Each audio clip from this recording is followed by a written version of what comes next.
Uh-oh. I don't like that. Yeah, we need to check that out.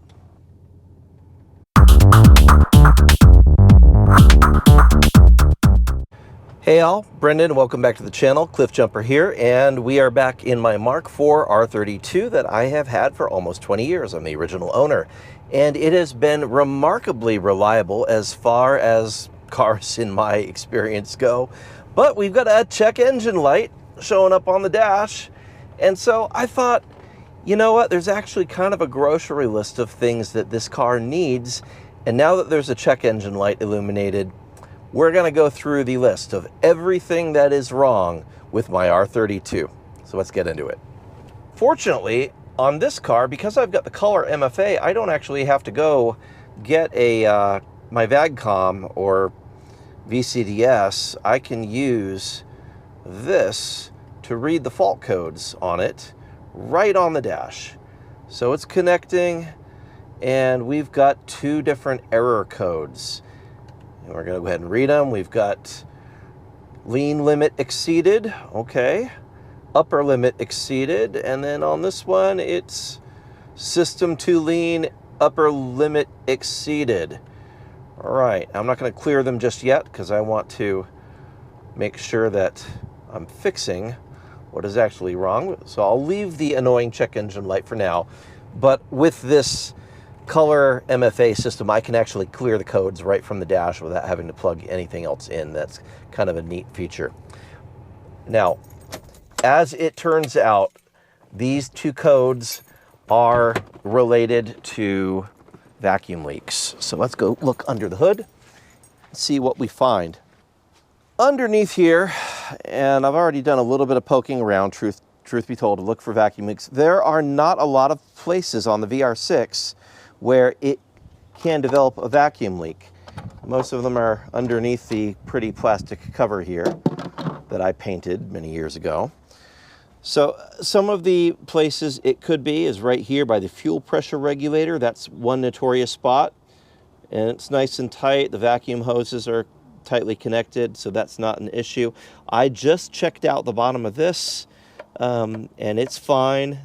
We don't have a leak there, so that's not what we are dealing with, although if we track it back over here, there's a PCV valve, and that is something that's already been dealt with, and that is not the issue now. Right here, oh, look at that.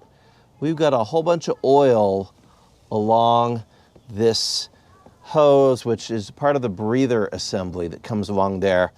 And this is one of those lovely hoses that is really hard to get because they haven't made it in like 10 years. Now I've got a couple of spots here where I can see it's a little bit loose where it plugs into the back of the intake here.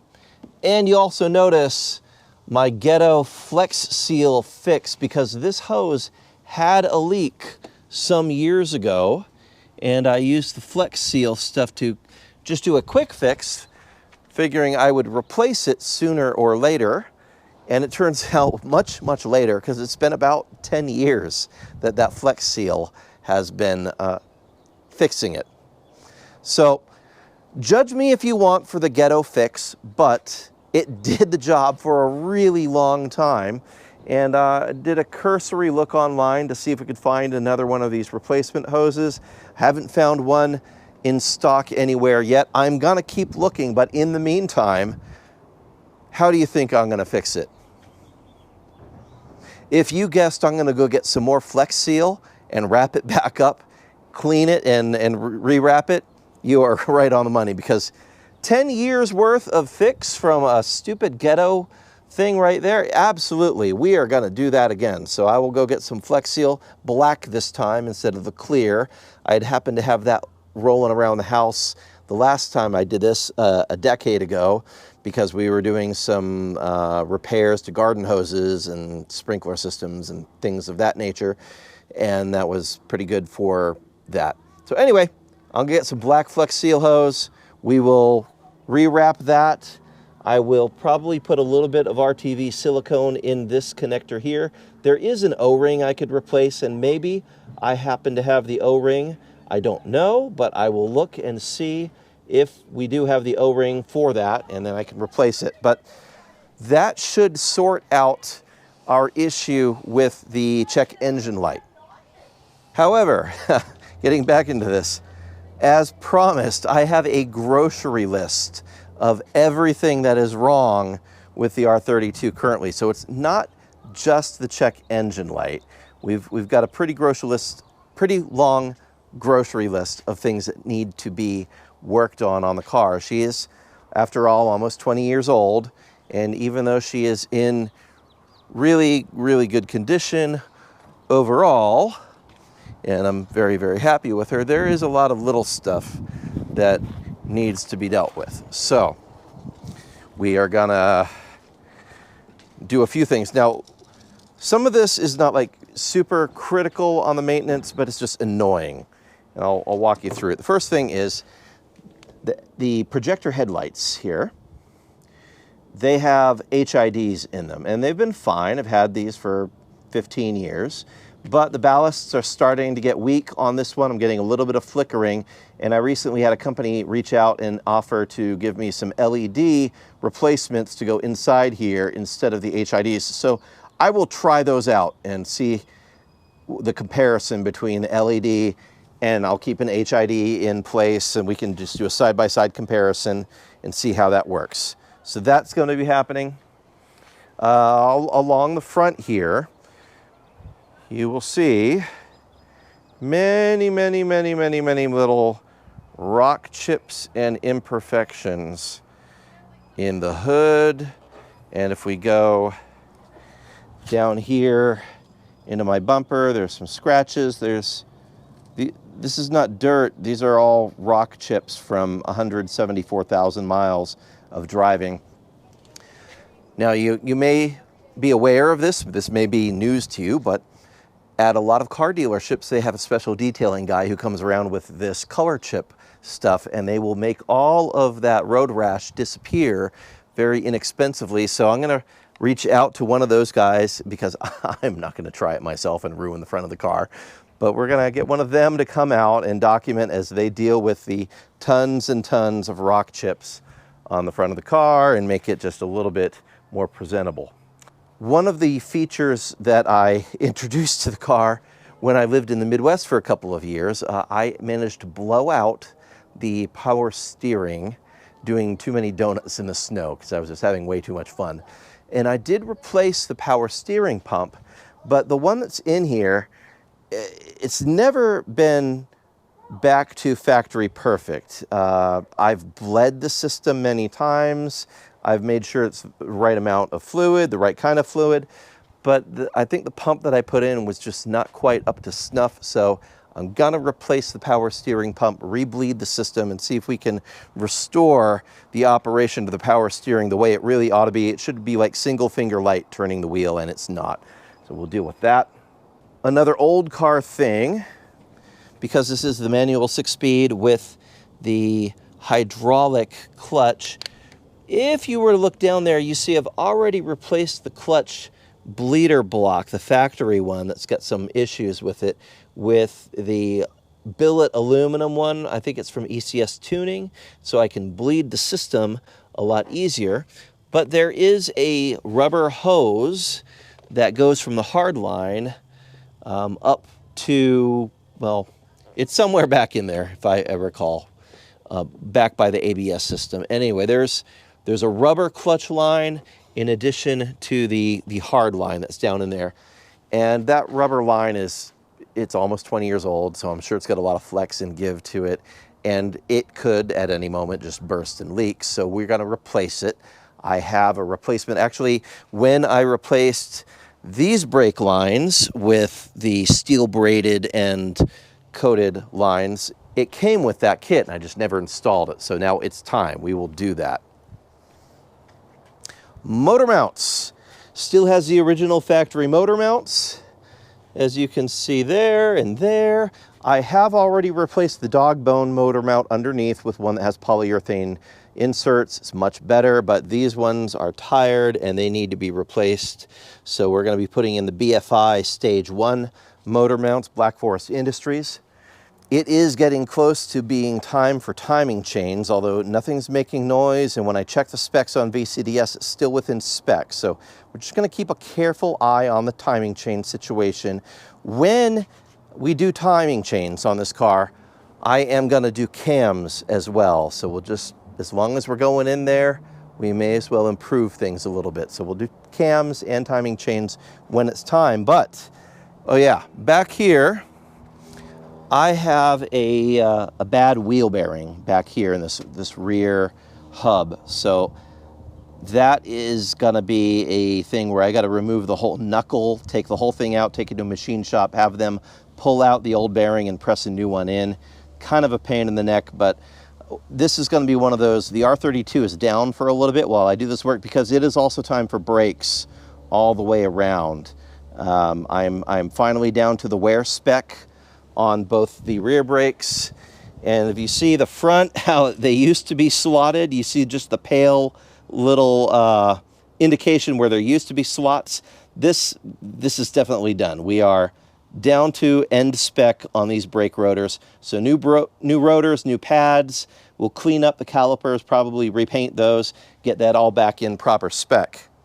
Something that is really annoying is the typical Mark IV door latch situation. I've now got the old door latch where if I unlock the car, this one does not unlock because of the bad micro switch in it. So you can take out the door latches, you can resolder them, you can replace the micro switch, you can do a bunch of monkey work to make it last longer. But if I'm gonna go through the trouble of opening up the whole door and getting in there, I'm just gonna replace the thing so that I know that I'm good for another 15, 20 years. That sounds like a good plan to me. We also have another old Mark IV issue, the radiator fans. Now, one of them, it has developed the typical issue where it does not work on low speed. It'll kick on high, but not low. The other one works fine, but it's an age issue. The magnets inside start getting stuck, the brushes, and they don't engage, so the fan stops working. One of the ways you can find out if that is actually the issue is you turn on the car with the AC, and if both fans do not start going, you know that there's something going on there. And then if you bang on this fan, this is the larger one, more notorious for the issue. If you bang on it and it starts working, then you know definitely that it's a fan issue, and you can rule out the fuse or the fan controller, which is underneath all of this. So I've already tested that. I know it's a fan. And if I'm having to pull off the front end of the car to put it in service condition to be able to replace that fan, I'm going to do them both because I don't want to have to repeat my work over again and do the second fan. So we're going to do both fans at the same time. We are also going to probably replace the thermal fan switch, which is on the radiator. That's down there as well. That's one of those while you're in there kind of things. There's nothing wrong with the thermal fan switch, but they do go bad over time. So as long as I'm pulling all the front end off, I may as well replace that. Just easy peace of mind and save me the trouble of having to go up and do it again. If you followed all of my videos with this beauty and how many times we took apart the front end of this car and had to deal with wiring and the fans and all the things going on with it, I do not want a repeat of that with my Precious here. So we are going to do it once and do it right. It is also about time, we got 174,000 miles on the car, that we need to do all the fluids. So it is time to flush the coolant and put new coolant in. It is time to put in new gear oil in the front transmission. It is time to do the Haldex fluid and filter back here in the rear end, and it is time to do the differential fluid in the rear end, which is separate from the Haldex. So we will do that as well while we are in there. And then some time ago, I put this Mark VII rear wing on here, and you can see how it's bowed up a little bit here at the corners. So I got to remove the wing with a heat gun. I need to bend this down a little bit with a heat gun and then put new body molding adhesive. You can see on this side where you can see the 3M tape where it's just coming up, it's coming off of the car. So at some point this is going to start catching wind and it's just going to peel itself off the car and I'll lose it. I don't want that. So we're going to take it apart, do new adhesive and put it back on there and re-secure that, and that should be good to go. Last but not least, my wonderful Mk4 R spoiler up here is finally giving up the ghost. You see it's kind of bending down. It should be sticking out like there at a more of a straight thing, not bending straight down. It's been bent many, many times over, and when I was underneath the car, see how it's straighter over on that side than it is here? This is just kind of sad and bent down. I could probably fix that with a heat gun. I will attempt with a heat gun to try to bend it back into shape. However, I recently discovered that Maxton, who makes the side skirts that I have on here, and the rear skirt as well, which I really like. It's got a gloss look to it. I find that it really suits the lines of the car very well. They do make a piece that replaces this, and I don't really like it because it goes straight across and it's round and just kind of, it's not my taste. But they are releasing their version of a Mk4 spoiler very soon that has all of the proper shapes and moldings to match the R32 better than this does. So I won't have to spend as much time with a heat gun to make it work. So I will be one of the first people to buy one of those. Thank you, Maxton, for producing that thing. I'm looking forward to getting it. As soon as you release it, I see it on websites available for pre-order. So yeah, heck yeah, count me in. I'll be getting that. So nothing catastrophically wrong with the R32, just a whole bunch of little stuff that all needs to be taken care of. Of course, you could always use it clean, but by and large, it's been pretty drama-free. I forgot one thing. I did forget one thing here. Let's see if I can get back into the car.